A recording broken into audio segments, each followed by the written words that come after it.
You ask Tiger to solve. This deals with linear equations with one unknown. The final result is x equals 2. Let's solve it step by step. Simplify the expression. Expand the parentheses. Simplify the arithmetic. Expand the parentheses.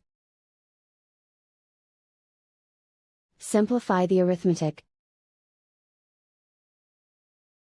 Group all x terms on the left side of the equation. Subtract 4x from both sides. Group like terms.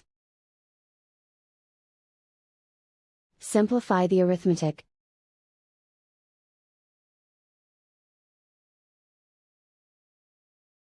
Group all constants on the right side of the equation. Subtract 4 from both sides.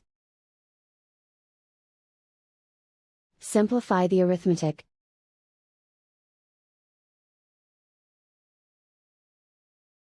Isolate the x.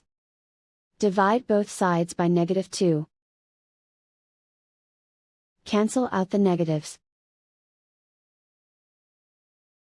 Simplify the fraction. Cancel out the negatives. Find the greatest common factor of the numerator and denominator. Factor out and cancel the greatest common factor. And so the final result is x equals 2.